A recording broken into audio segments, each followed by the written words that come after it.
Alright, what's going on, guys? Trev back again, here to bring you another video. This one's going to be doing our last review for the first half of Fear the Walking Dead Season 4. This is for the mid-season finale now. No one's gone.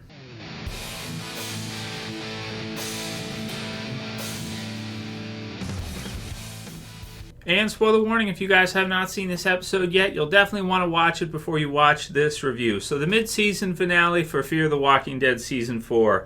Overall, I'd say I enjoyed this episode. I enjoyed this first half of Fear the Walking Dead Season 4. At times, and even in this episode as well, too, I felt like it got a little bit frustrating to watch through with all the different kind of time scenes that they were showing. So even though we have kind of one episode here with the mid-season finale, Episode 8, there's literally, there's the timeline our current timeline that we're currently at, which we get to see. There's the stadium timeline, which is also kind of happening as things were kind of falling for that. And then there was also a timeline of actually Madison meeting Alycia before they even had found the stadium. And they also showed a scene of Madison finding the others again, and then them all finding the stadium together. So there's actually, I would say, four, at least when you include all the different scenes in this episode, there's actually four different timelines that are shown in one episode. So I think it did get to be a little bit much with regards to, your viewers watching this episode, trying to keep up with what's going on, and you literally have all these different scenes from, all over the timeline here for our Fear group. But I do feel like it was pretty good in the end, in that it sort of consolidated them all together, and it kind of brought the group from where we've been at in this first half, which is all these different things happening at the same time, to finally one cohesive timeline at the end. Now, in terms of what we actually see in the end of this episode, like I said, spoiler warning, and there is a huge character death in this episode of Fear the Walking Dead, but it's not the way I like to see character deaths, because this is one where they so we use Alycia, and they've used Alycia this season to great extent to basically be a character that can be used to consolidate that timeline and sort of fill in that time gap. Because one of the biggest problems with Fear the Walking Dead this season is they run into Morgan, so you see the season coming in at that timeline, but of course at the end of Season 3 of Fear, they were at the dam in Mexico there, near the border, and there's a lot of time in between that we haven't gotten to see, what has happened to the Fear group, where they've been, and just what's been going on with them, how they got there at the stadium and all that, and then how eventually afterwards we're seeing them meeting with Morgan in our current timeline. So it's really, interesting kind of the way they brought this all in together. And some of the things I did like about this episode is some of those scenes, even though I don't know if I want to say they felt out of place, but it was just a lot of things put in together. Some of those scenes kind of filled in a little bit more of that timeline for us as to when they found the stadium, and made it they kind of closed the gap, so to speak. So there was a big gap between the Season 3 finale of Fear and where we met the Fear group in Season 4. And one of the big questions about this season of Fear is how they were going to reconcile that time gap, because it was a pretty big time gap. But after seeing these scenes here, I feel like it's pretty much been reconciled at this point, and after the first half is done here, it feels pretty natural to understand, okay, here's where the Fear group went. At Season 3's finale, they were here. We see all this kind of stuff come in together. We get all these scenes as we're going through. Althea's in and around the area. She meets Madison, as Madison kind of got off-shot from the others after they were doing some other things that they'll probably never, ever show us, because, of course, Nick is no longer going to be in the series. So probably the best thing about this episode and about the first half is, and this kind of finishing it off, is that it makes sense for your viewers when you go from that Season 3 finale to where we're at right now in the current timeline. And this one really fills in the gap there of not just seeing the stadium, but also seeing how they got to the stadium. And that, yes, there was some trouble along the way, but they all survived. They eventually found themselves again at the motel in a pretty happy scene there. And then a scene that reminds me a bit of when Rick's group found the prison in the original Walking Dead series, when they kind of saw the prison before they set up camp there. Madison and the others find the stadium in their sort of version, I guess, of the stadium being their version of the prison. And it's kind of cool in a way in terms of that, of how there are some parallels between that and the original Walking Dead series. What isn't a parallel, though, like I said, final spoiler warning, is they kill off Madison in the episode. I mean, okay, so let's get into that a little bit and give our thoughts on them killing off Madison. Leave a comment below. Let me know what you guys think about this one. Now, the only thing I don't like about this death right here is that, and I haven't seen Talking Dead yet, so don't judge me. It's not airing yet. I'm filming this during Into the Badlands as it's playing. I'm going to watch it later to kind of get an answer, because as we're watching this through, this could be a dumpster situation, so I don't know if I should react 100% to this death, because I kind of feel like we sort of got to see it as they were going through kind of the storytelling, but it feels like she had the flare and she had the gun and everything like that. You see the light go off or whatever, and it just... It makes sense that she would be dead there, but again, this is a TV show, and we've seen kind of fake out deaths before, so I don't want to kind of react 100% to it and kind of buy into it, fully, because this is the biggest death Fear the Walking Dead has ever done. This is the equivalent of killing Rick off in The Walking Dead Season 4, as Madison is the main... lead. She is the Rick for Fear. So if you kill Madison off in Fear the Walking Dead Season 4's mid-season finale, it's such a huge death. Kind of the way I watched it through here and the way I interpreted it was, I guess it is, I don't know. It's frustrating because I want to say, like, okay, crazy. They killed Madison off. That's what it is.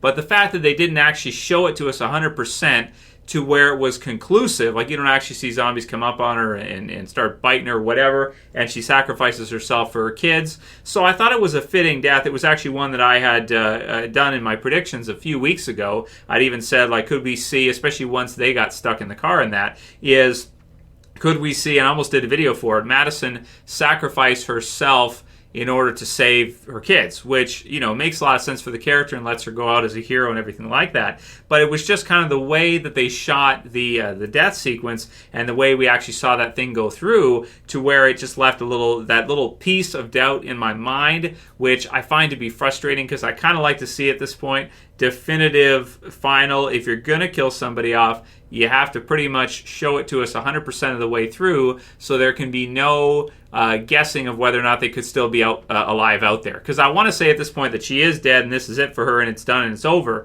but we're going to have to wait for confirmation. I'll do a video on that this week. About that, if it is in fact confirmed on Talking Dead or in Entertainment Weekly interviews and things like that this is in fact her death. This is in fact the final episode for Madison. And if it is, it's a perfect way for her to go out, I think. It's interesting that in this first half, we lost both Frank Delany, we lost Nick, as well as Madison, as well as Kim Dickens, because that literally takes us down to, I don't want to say like nobody, but almost nobody from the first season. Those initial survivors we're pretty much down to scraps at this point. And nothing, no offense to Alycia, no offense to Strand or Luciana as well, who's still in there. But it just really feels like out of all the characters they brought in Fear, the ones that are still alive right now at this point, it's just like, I would have never guessed. I would have never thought that Alycia would outsurvive Madison and Nick. I would never have thought that Strand would outsurvive Madison and Nick. I would never thought Luciana would do the same. So this is a really crazy death for me to kind of see in this episode. It does kind of close the book for that initial part of Fear, that initial kind of beginning for Fear the Walking Dead. Where the series goes from here on out, though, I have no idea. And whether or not Morgan, I guess, is going to kind of be the leader of the group or the leader of the series in some way or fashion here, I just don't know, man. It's just really nuts to see what they're doing with the series. I'm glad the series is still going, if anything. I think that's a good thing, and that we did get to see that. But it does kind of sadden me quite a bit to see these two characters, Madison and Nick as well, too, now, being killed off in Fear, because I feel like it's kind of moving on from those original 3 seasons, and I felt like the 3rd season was really good, and I just thought that these survivors would be around for the duration of the series, and that if Fear the Walking Dead ever got to a season 5, 6, 7, or even 8, I mean, I don't know if we'd ever see that, but if it did, that they would kind of still be there as mainstays. The Clarke family would still be there as a whole, and that they were kind of safe in the series, but obviously that doesn't seem to be the case. So it definitely was a sad sequence to see that whole thing kind of play through and kind of to hear them explain what happened at the stadium. It was told in a story campfire type fashion, so it had a different kind of feel to it than what we're used to for a character death. A lot of times in a character death, we will actually see the death in the current timeline playing through or in kind of real time as we're seeing the survivors kind of survive through and we see an event happen. In this case, it was actually done in a story type of exposition to Alycia, with the others kind of just telling their story and explaining what happened and how the whole thing went through, and us, the viewers, basically through Alycia is able to kind of get that story and get kind of the blanks filled in there so we understand what happened and we get as the whole thing goes through. So it was a different feeling of a death from what we're used to for Walking Dead, which I guess is fine. But it just kind of felt like, they're not just killing off Madison. What they're really doing, in my opinion, is they're killing off Fear the Walking Dead in what it was. They're killing off the original kind of Fear the Walking Dead group. It's basically dead. You've got a few survivors from it. They're going to carry through with the show and continue on. And I am excited to see what happens with Strand and Alycia. I can't say the same for Luciana because she was always just a supporting character. Never felt that important to me. So we'll see if they can maybe do something with her and kind of elevate her a little bit since Nick and the others or Madison are dead now. But really crazy to see through. Wow. So I suppose we should recap the episode. Definitely leave a comment below. Let me know how you guys think about this mid-season finale and Madison being killed off in Fear. My response is, or just to explain through for you guys here, is I'm very sad about it because I'm saddened because it's not just a character. It really feels like it's kind of revamping or killing the whole series that Fear the Walking Dead was in the first three years there, which does sadden me quite a bit.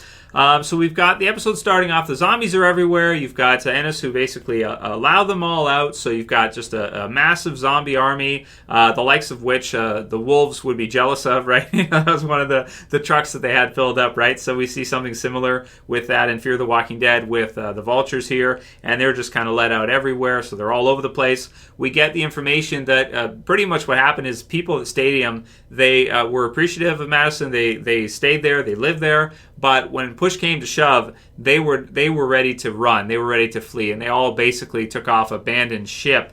And as a result of them doing so, it pretty much destroyed the community because really they could have probably held the walls. They could have stood it out, and it would have most likely been okay. But because they all kind of freaked out and all ran, pretty much none of them made it out alive, and almost the entire group was wiped out so far as we know.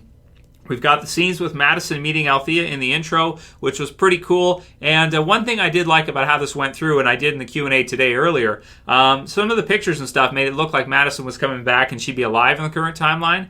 And I thought this was kind of cool here and how they did this in the episode. It was pretty clever because by using those scenes, it kind of made the viewer think, oh, so she is alive, right? But then no. And that's kind of where I thought they were going with it today in the video, as I was saying earlier, is that the Q&A video today is that, it might seem like she's alive, but then she isn't, right? So they kind of give you this false hope or understanding, and then you find out, wait, this scene isn't current with Alycia. This has got to be a flashback scene as well too, and then you kind of figure that out, and then as we're going through, we find out that she actually is dead, so far as we know at this time anyway. So then we have the stuff going on with the SWAT car, and you've got Alycia, Alycia, and all the others. And Alycia right now and the rest of the Fear group are basically villains. They want to kill Charlie, and they want to kill Naomi or June or Laura, whichever. Pick whatever name you want to refer to her as. So you've got Morgan and her that go in. Some exciting scenes here. Whole ton of CG zombies, it was okay.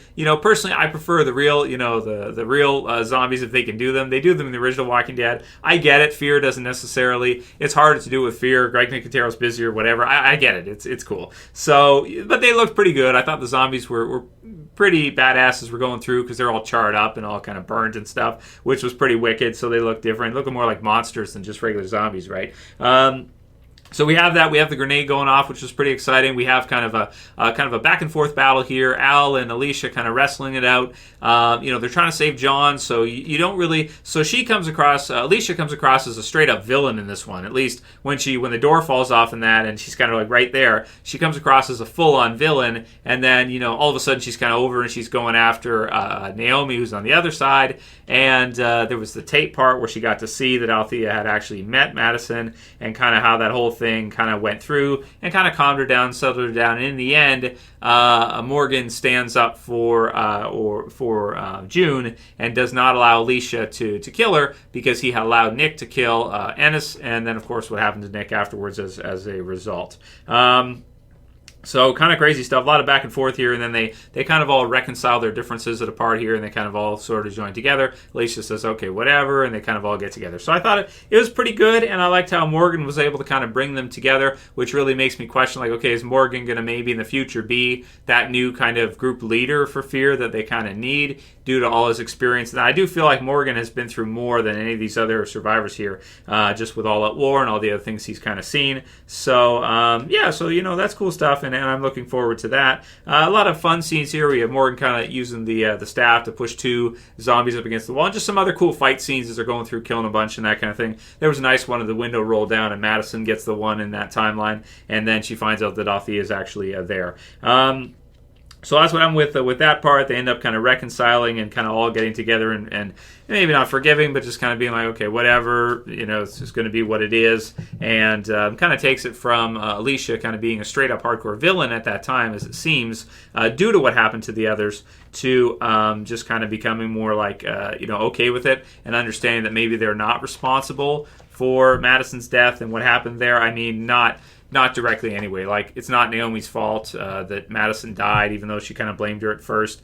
And Charlie, yeah, she killed Nick, so there is that. So we'll see if anything comes of that in the future. But she is a kid and stuff, so it's a little bit tricky as well too. So they clear a path through, they get through, they kind of come back. You got the walkie-talkie part with them kind of saying, and John kind of turns it on, which was cool. And yeah, so then we pretty much get at the end here, they're all eating ramen noodles or whatever, and we get kind of the answer as to what happened and how the whole thing kind of went down, which was pretty well shot. It was pretty epic in terms of the death sequence going through. I mean, I guess it is Madison's death, and it's probably not a fake out death, but I get kind of annoyed because it's like, I can see it for sure. Can we say for sure? I'm doing a review here, and I want to be able to speak concretely with you guys and say, okay, she's dead, that's it. Without any kind of thoughts that maybe there's some way no one's gone and maybe she could find a way out until they're gone. And I don't know. You know what I mean? Like, that's what the episode's called. It's the last thing she says. But you would think maybe she'd say something else like, I love you guys, or whatever, and then, be killed off at that point. So in terms of score for the episode, I am going to still give it a 9 out of 10 for a mid-season finale. I mean, there was a lot to it. It was a jam-packed episode that, to be honest, it felt like longer than the usual runtime, even though it wasn't really. There was some fun, stuff with RPGs and grenade launchers and stuff. There was some back and forth between the groups here. And sort of in the end, we got kind of the whole timeline sort of fit into place, and it all made sense to how the Fear group got from Season 3's finale to here right now, and then out with the old, in with the new. The original Fear group is kind of basically gone. You just have a couple people left from that, and they're pretty much building a new kind of Fear the Walking Dead now, and a new set roster, a new set of characters here as we're going through. So those were my thoughts on the episode. I thought it was a good episode. I'm just pretty sad because of what it means for the series as a whole, what it does for it, and we'll do another video after this one on the predictions for the second half, which will be returning in August. It looks like maybe there might be a tornado or something. I don't know. We'll see. Zombie NATO, right? Z Nation already did that. So we'll see what they do. I don't know. There's music at the end and all that stuff. So yeah, it was just it was sad. So let me know what you guys think. Leave a comment below. How are you feeling about this right now? And send me all your questions for the Q&As, because I'd like to do at least a few this week. I'm just kind of sad right now about the episode and stuff. Let me know what you guys think. If you like the video, please thumb it up below. You can also share it. You can favorite. And if you're new and you want to subscribe to the channel, I would appreciate it, man. You can do it. Bottom left to subscribe. I got some t-shirts coming out soon. A link will be in the description if you guys want to grab a Trevor Stand 2 t-shirt. I gotta get some for myself. I'm ordering them, and then I'll show you guys what they look like when I get them. But you can check them out in the link below through the website to see some shirts for the channel and stuff. It's fun stuff. So that'll be it for this video, guys. We'll see you again soon for another. As always, it's Trev, and I'm saying peace. Later, guys. See you soon.